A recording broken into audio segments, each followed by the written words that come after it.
And Alabama returns to the playoff, and so we have another unprecedented situation as Florida State winds up at number 5, and Florida State is the first undefeated champion from a Power 5 conference to fail to make the field in the college football playoff era.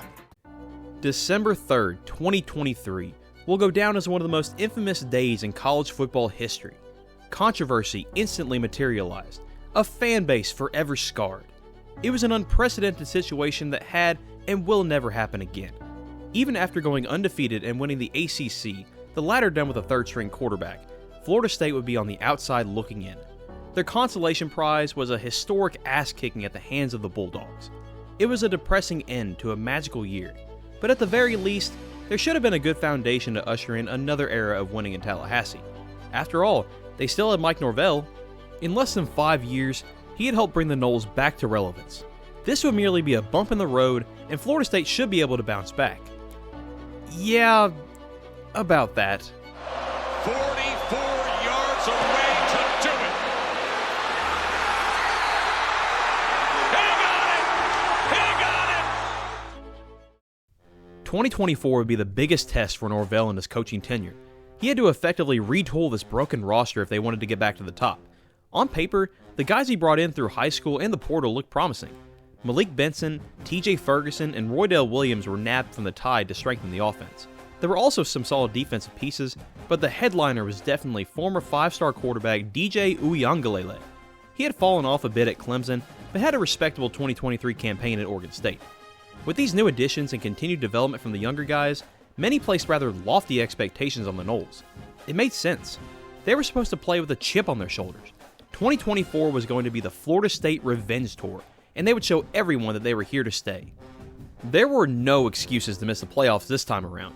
The CFP had expanded to 12 teams, and the 4 best conference champions even got a first-round bye. Everything was set up for Florida State to make another championship run, and that first step would take place in Ireland against Georgia Tech. The Noles were heavy favorites in this international clash, and their first drive looked great. The running game was overwhelming, and they got on the board first. Hell, they even got 2 more points with a swinging gate.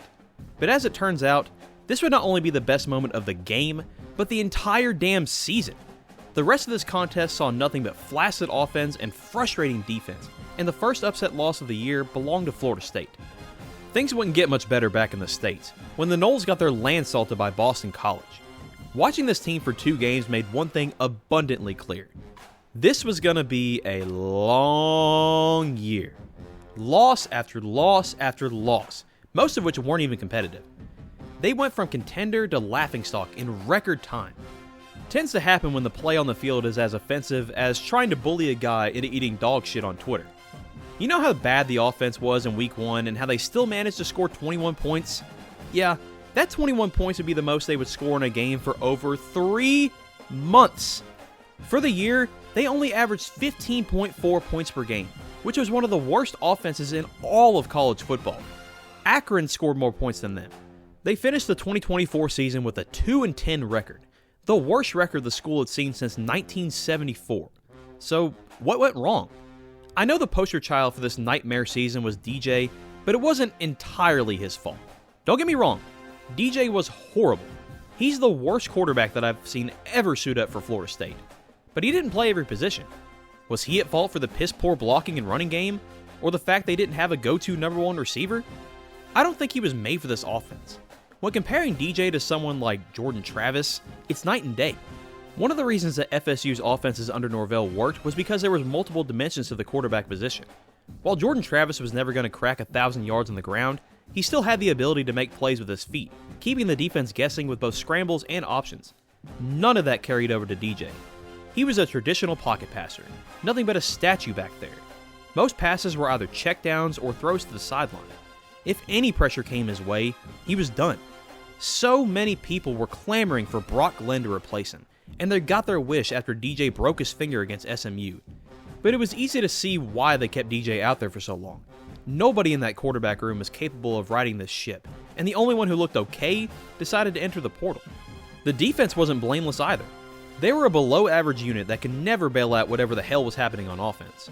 There were no splash plays or big stops, just painful drives that normally ended with the other team scoring. Tell me, does a defense that only gets 6 takeaways and 27 sacks sound good to you? Most of those stats probably came against Charleston Southern. I mentioned before that DJ was the focus of many people's ire, but when you really look at it, most if not all of the offseason acquisitions flopped. Mike Norvell somehow whiffed on nearly every new player. Speaking of Norvell, it looked like the dude was just going through the motions. All of the fire and heart that we saw in 2023 was gone not long into 2024, which was pretty damning for a guy who just inked a healthy extension less than 2 years prior. Overall, this Florida State team looked like they were held down by that playoff snub, rather than being fueled by it. But they had no time to wallow in their sadness. The beauty of college football is that you can turn everything around by cleaning house and doing some savvy work in the transfer portal. Tony White and Gus Malzahn were brought in as the DC and OC respectively. I was never thrilled by White, but bringing in Malzahn was a very underrated get. He and Norvell had worked at Tulsa all the way back in 2007. His reputation had taken a hit since his time at Auburn ended, but people forget that there's a huge difference between being a head coach and OC. As a head coach, the amount of power and decision making that you possess is much greater than that of a coordinator. While some are able to thrive in that position, others are more fit just to be a coordinator. Gus would be able to bring more flash and pace to this offense, since that's all he had to focus on. Some interesting names were brought in, such as Squirrel White, Randy Pittman, and Deuce Robinson. To fill in the void at quarterback, they got former Boston College starter Tommy Castellanos. I always felt lukewarm about him going into this year.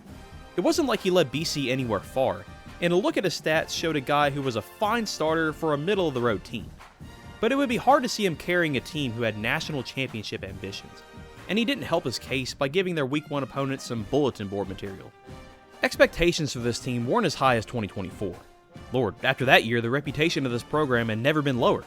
It was believed that there would be improvement, because you can only go up when you hit rock bottom. They were projected to get around 6 or 7 wins, probably finishing the year playing in the Duke's Mayo Bowl. Is it what we envisioned 2 years ago? No, but it would be much better than whatever the hell was on the field last year. 2025 would open in dramatic fashion. The new-look Noles would have to take on 8th-ranked Alabama at home. This was a grudge match of sorts because of, well, you know. Bama wanted to assert themselves with an early road win, while Florida State just hoped to not get embarrassed again. And it's safe to say that they weren't the ones getting embarrassed. This team was almost unrecognizable from the previous group, in a good way. The offense was fast and flashy at times. Gus Malzahn understood the strengths of this unit, focusing much more on the rushing attack.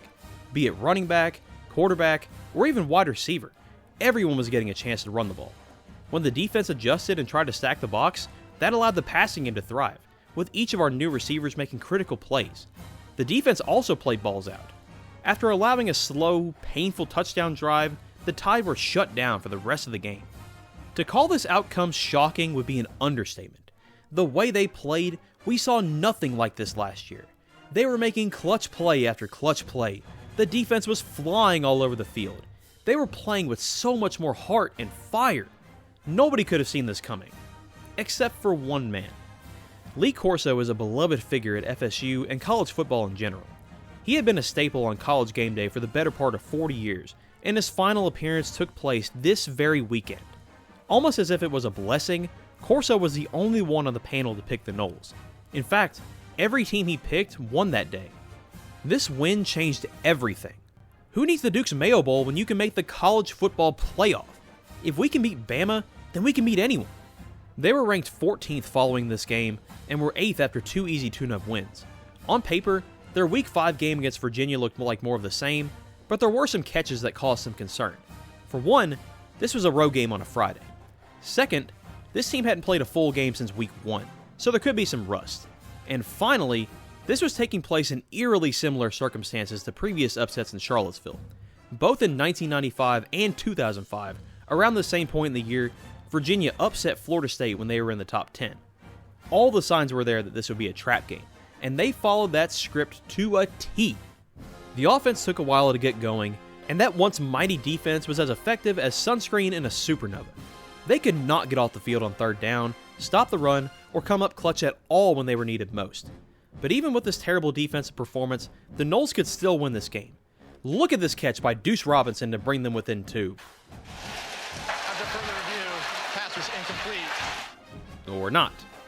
And this is how you get the first loss of the year. Not ideal, but they were still in a good spot to make the CFP. They could easily get back on track with a home win against Miami. But again, the whole team came out flat. Costly turnovers and not showing up until the fourth quarter put them at 3-2. Now you would think that a team on the ropes fighting for their playoff lives would see a home game against Pitt as a way to take out some of these frustrations. But again, the defense was getting dominated. It didn't matter that the offense was still one of the best units in the country if their defense could never get off the field. This loss had proved what many initially feared. The Bama win was just a fluke. The team just got them on the right day, and wins against bottom feeders made them look tougher than they really were. Teams were okay letting Castellanos throw because the Noles didn't have any other consistent receivers besides Deuce Robinson. You stop the run, and you stop this team. Once they were back down to reality, it felt like there wasn't a whole lot to play for. A group that was hoping to cruise to the CFP was now treading the waters of bowl eligibility. They suffered their fourth loss in a row to Stanford of all teams, making this their 9th consecutive conference loss. It had been over a year since they won an ACC game, with that lone win coming against Cal. Fortunately, that streak would be broken the next week against Wake Forest, but anything that came after that losing streak just felt so hollow. We really thought that we were back, but instead, we were slapped right back down to reality. But with their remaining schedule, one would think that they could at least match their win projection. Make a bowl game, try to go out on a high note, and retool for next year. But they couldn't even get that done.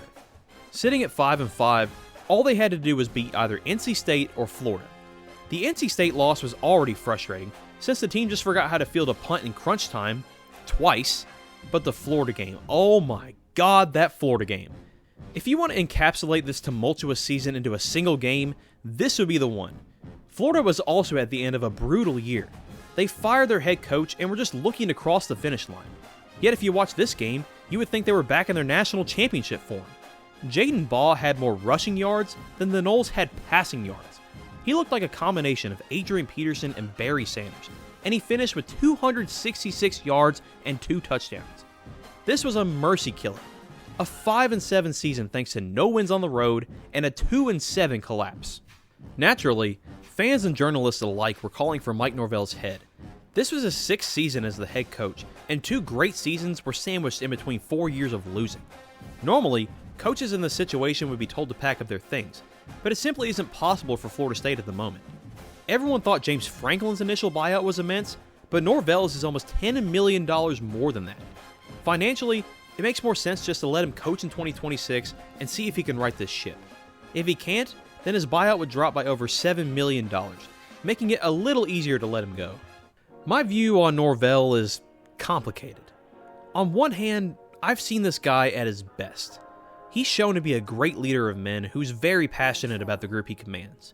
He was the coach for the team that briefly brought Florida State back to the top. But he's now known as a guy who can't even win games without Jordan Travis. It's raised a lot of questions.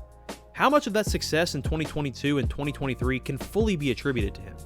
That 2023 squad was full of NFL quality talent, and he also benefited from a lot of people coming back instead of entering the NFL draft.